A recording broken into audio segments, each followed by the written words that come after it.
So you wanted to know where the images come from, what the process is of gathering the images, because they're all pretty much all, I call it stolen, you could call it borrowed.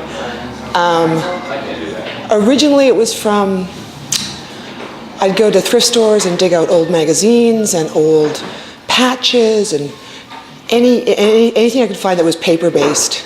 So I'd just be combing through old magazines and looking at the advertisements. And then this amazing thing called the internet happened. And all of a sudden there was this other source for images. And so now it's usually a combination of the two. Sometimes friends send me stuff. I still have this sort of storehouse of tracings and magazines and old books that I've had for like 20 years. And a lot of the images, they either get recycled or, I did a painting, I've done a painting 15 years ago, and then it showed up in this show too, and I used to be, you can't do it twice. But there's certain images that just resonate. That sounds kind of woofy, but I just still find them really compelling, and I want to paint them over and over again, so I'm easier about that. So I find all the images, and then I put them into Photoshop and mess with them, sometimes to make them simpler. Sometimes I want them to be really crunchy. I used to use a photocopier, and I'd take an image and photocopy it, a photocopy of a photocopy of a photocopy until the image itself had really distorted. But now, again, with the wonders of Photoshop, I can do that really quickly. So I can combine images, I can try colors out, and then I have the world's cheapest projector. And so in a very dark, very small, dark space, I project the images onto the cradles, and trace them out, and then paint. It's kind of a little bit paint by numbers. I'm not much of a painter in that way of like somebody who would blend colors together. Everything, if you look at it, most of it's really flat. So someone was saying last night, it's kind of like offset printing. It's almost like silk screen, the way the images come out, but that's a style I really like. So, and then I just layer them up until they feel right. So sometimes there's one image in this show that is only a background and text. There's nothing else on it. And I kept thinking, it needs more layers, it needs more layers. And it sort of resisted any attempt.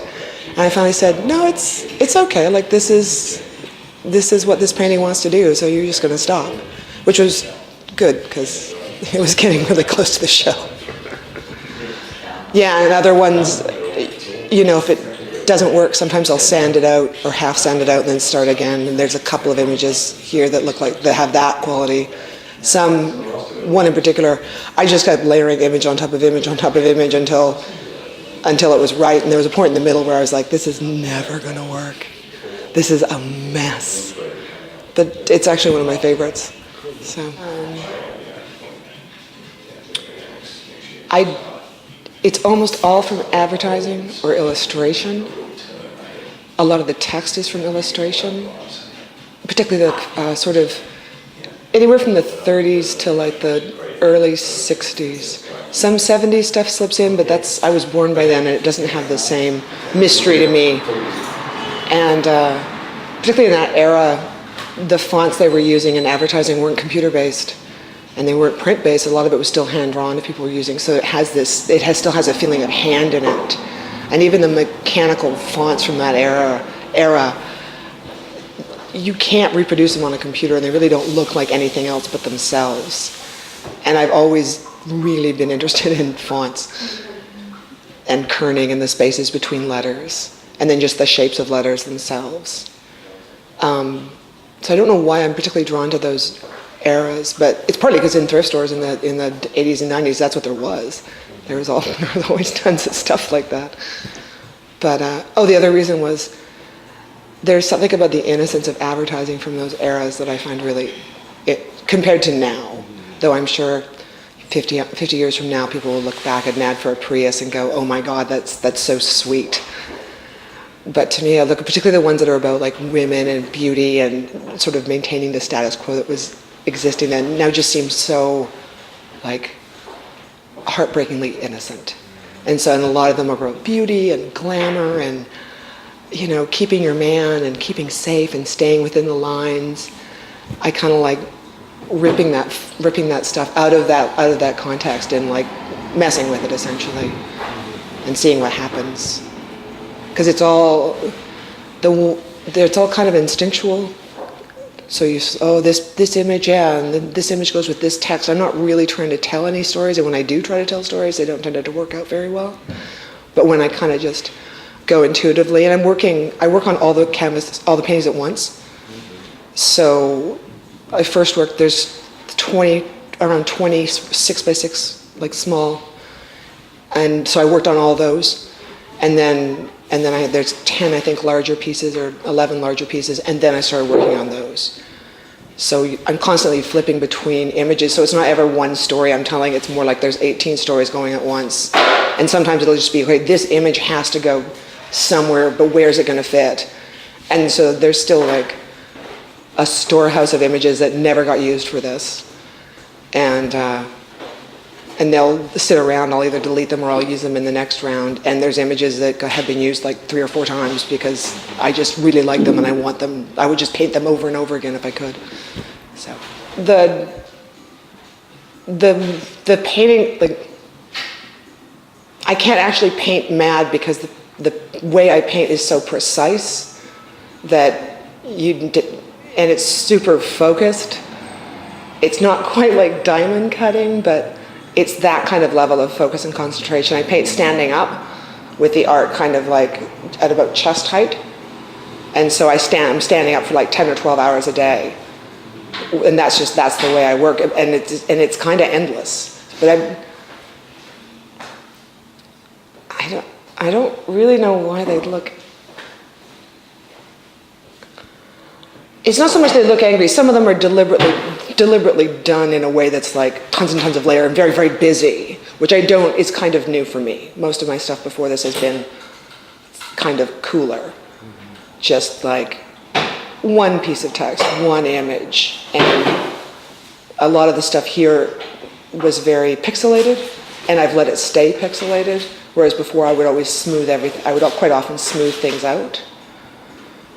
So I was kind of in more letting the images do what they were going to do visually instead of trying to sort of drag them back. I don't get angry. It's sometimes like I forget how physical painting is, and I think of myself as being, I'm really smart. I can think my way through anything, but you can't think your way through making a painting. You actually at some point have to hold a brush in your hand, and you have to hold it the right way, and the brush has to be in decent shape. And you have to sit there and make those strokes and make those strokes and make those strokes. And your back hurts and your elbow hurts. Like it's bizarrely physical for something that is often cast in our culture as being really cerebral. But you're starving all the time. Like I'm not doing anything, but there's so much focus going into the painting and the physical work of it that I just sort of had like a fry pan on the stove and I keep frying egg sandwiches and I'd be eating with one hand and still painting. How do I choose the colors? Part of it is necessity. I tend to choose pigments and paint mixes that are opaque from the get-go because, again, the style that I do, if you had to go back and redo these really intricate lines, and I don't feel really comfortable when you can see through things. I like things to be opaque for the most part. It's kind of like a personal weakness. I wish I could do more layering and be comfortable with that kind of. I can't even tell you why, but I really don't like it. So I tend to pick paints that are, you put them on once and they cover up everything underneath. And then I have batches of paint. There's a lot of particularly dark charcoal gray in this because one, it was really opaque, and two, I made up like a half gallon of it 2 years ago for a project, and I still have it, and it's just kind of became my go-to paint for this series. I was like, oh, what do you want to use? Yeah, use the gray. The gray is good. I also work under incandescent light, which means that I don't actually really know what the paintings look like until I see them outside or in a gallery, and it always surprises me how bright the colors are, because when I'm painting them, they feel less bright to me. And then when I came here last night at the opening, I was like, yikes, it's really bright. But yeah, I like, some colors I really like, I really like blues, and I really like greens, and I really like grays. And some colors I don't like. And so I try to make myself use them because I feel like I'm neglecting them if I don't. So like orange, I don't really like.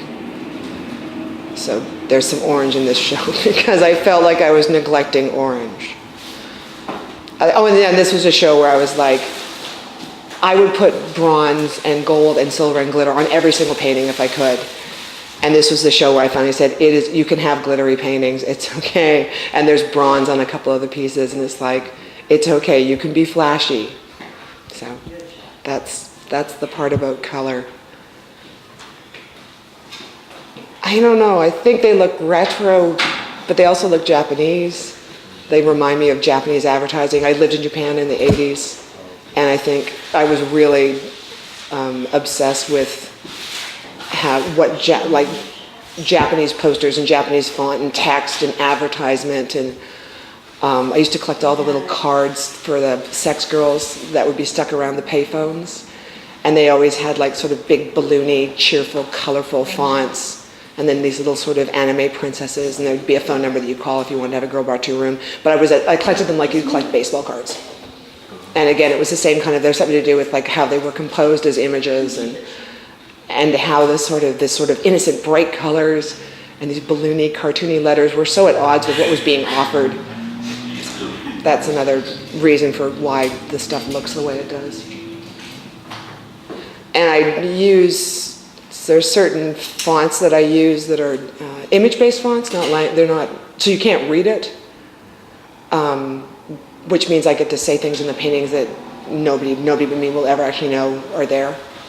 So I like secrets sometimes.